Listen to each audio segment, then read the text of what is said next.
I am here at the Cathedral of St. John the Baptist in Paterson. The cathedral is the place where the bishop teaches.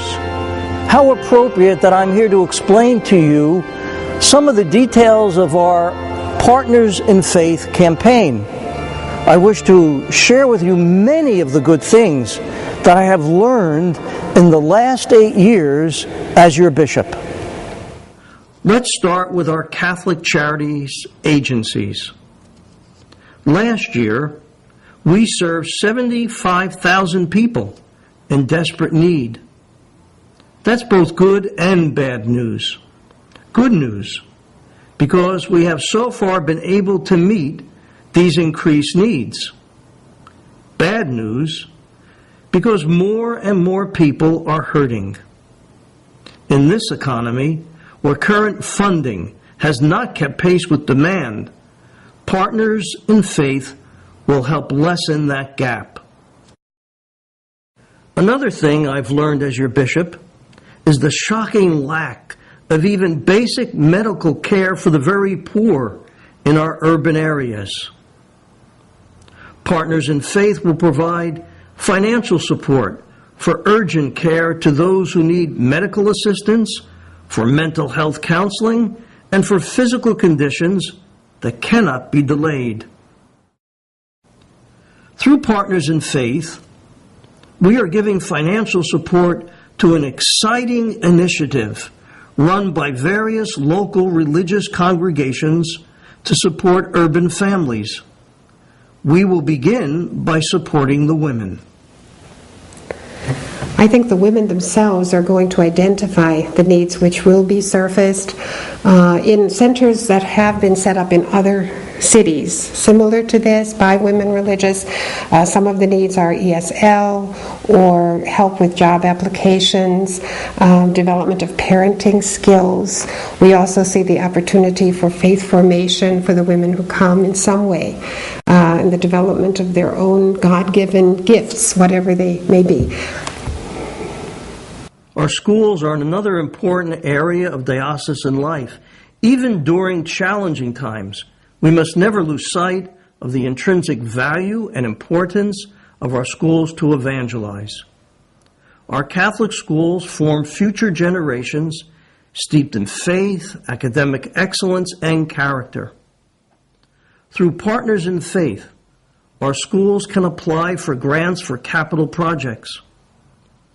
Our campaign will also promote Catholic formation on a wider scale.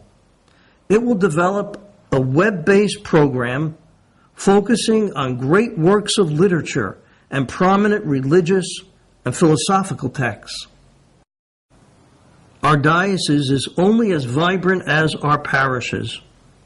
It is in these special places that our parishioners experience Christ more intimately in the proclamation of the Word and the celebration of the sacraments, most especially the Eucharist and reconciliation. Through Partners in Faith campaign, every parish will receive funding to help with their individual needs to fulfill the Church's mission of bringing Christ to all.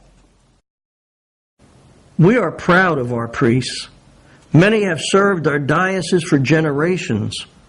Partners in Faith will help meet the needs of those who are disabled, incapacitated, and who need nursing care or face other significant health problems. The Bishop's annual appeal will not be conducted in 2013. Instead, Partners in Faith funds will meet the needs of the ministries dependent on funding from the Bishop's annual appeal. The appeal will resume in 2014. We are back here where we began in the cathedral. Our cathedral has been closed since late 2010. It closed because the ceiling began to collapse. Since then, its condition has worsened. Examination by experts has identified widespread and dangerous structural hazards throughout the cathedral, mostly to the interior. The vast majority of funds dedicated for the cathedral will be allocated for urgent repairs. However, some funds will go to create much-needed additional seating and to enhance the interior beauty of our cathedral as a fitting place of worship. As we move forward for the next 75 years, I ask each of you to join with me. This is an historic moment for our diocese. I invite you to be a partner in faith for our families, for our children, for our grandchildren. May God bless each and every one of you.